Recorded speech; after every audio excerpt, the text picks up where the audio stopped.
Hello and welcome to this month's BHS Update. I'm Michael. And I'm Ben. Let's start off this November update with a trip to our local business Called the Brick Oven Bakery.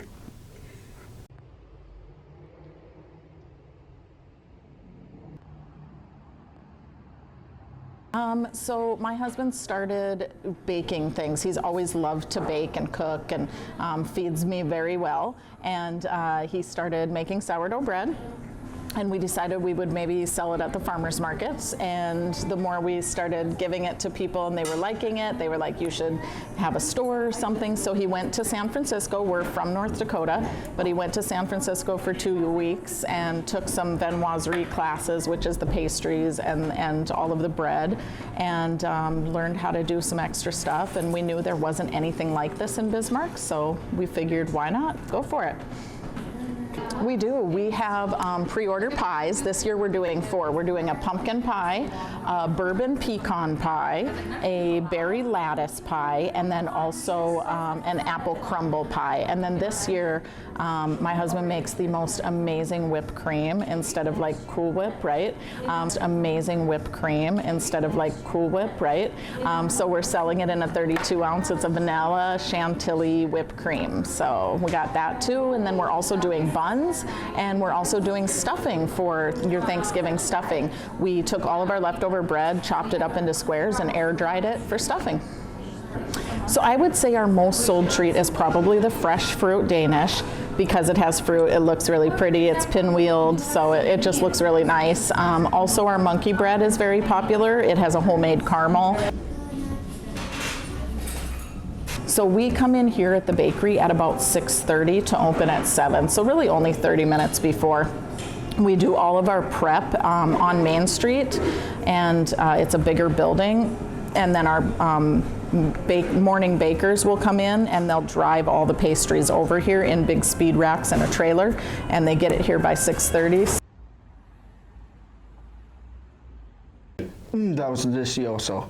Just like my Mima's ice cream jello. Speaking of Thanksgiving, let's go into the halls to find out your Thanksgiving traditions.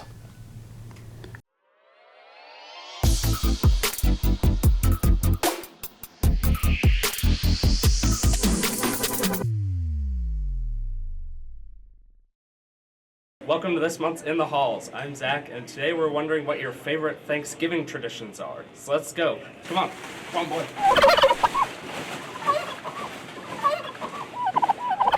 What are your favorite Thanksgiving traditions? Probably swapping out some of the traditional like mashed potatoes and stuff with like mac and cheese and french fries. Yeah, instead of doing turkey, we just do a lot of chicken. Probably, I just like hang out with my family and playing games, like Pig. Our backyard football game that I play with my cousins. Well, I kind of just do it normally. Like, I just eat turkey and then play basketball. Just eating. Probably doing the turkey trot with my dad every year. Turkey. Football, playing football outside. Eating turkey. I don't know, I just really love eating turkeys. My favorite Thanksgiving tradition is that we still go to my grandparents, and they live out in the country, and we have a big meal together. I usually bring something really lame like bread. Enough food for Thanksgiving. But some of us are struggling with some food security. Let's go check out our local food bank to see how they're handling this problem. Our role essentially is to provide all of our partner agencies, the pantries throughout North Dakota, with food.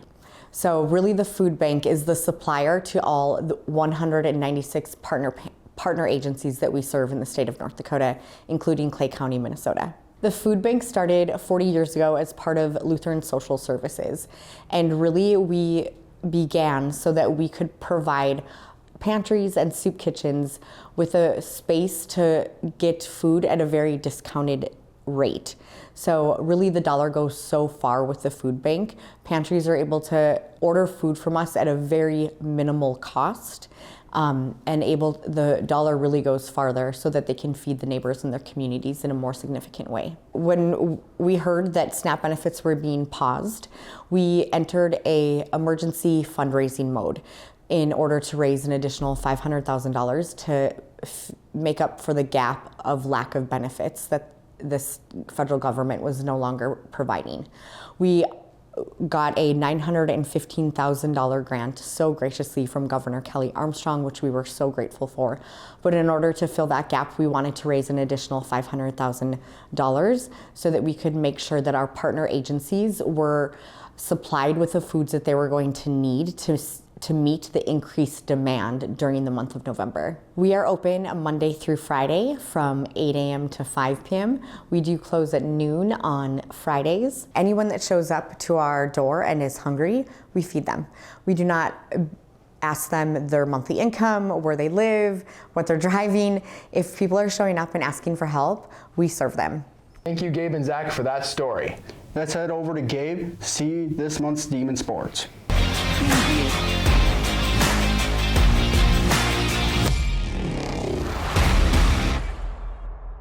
I'm Gabe, and this is this month's BHS Sports. Starting off with football, we had a heartbreaking loss against Davies in the semifinals of the playoffs. Thank you, seniors, for your 4 years of dedication. For the rest of the team, we are excited to see what happens next year. Moving on to volleyball, we went into state with a 12-6 record, which took place this past weekend, and we are so proud of all of your hard work. To finish this month off, we're going to talk about girls swimming and diving. The team placed 9th overall at state. Special shout out to Madeline Verdau, who got first place in both the 100 meters breaststroke and the 200 meter medley. Another special shout out to Ellie DeForest, who placed first in diving and even broke her own personal record. That's it for this month's BHS Sports. See you next month. Speaking of exercise, let's go over to Chase Warner for his hot take on our iconic stairs.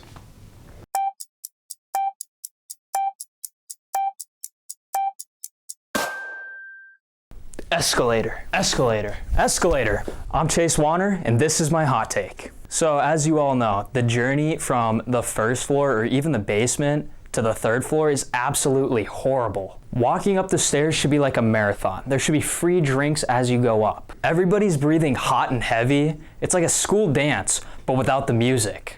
Schools aren't built like this anymore. Take a look at Century, take a look at Legacy. Students aren't meant to walk up all these stairs every single day. This school is old, real old. I should know. I'm old. I've been sick and tired of walking up these stairs every single day for the last 4 years. I think it's time for it to stop. And I have a solution: escalators. The reason that we should have escalators is they are more efficient, they are faster, cooler, and they help with attendance. We would be cooler because we would have the only escalator in the Bismarck School District. This will help with attendance because we'll be turning the escalators off during class, and kids don't want to use the stairs, so they'll stay in class. I'm Chase Warner, and that's my hot take: escalators. That's it for this month's BHS Update. See you in December. Oh, can we cut that out? What's that? What is that? That's freaking nasty.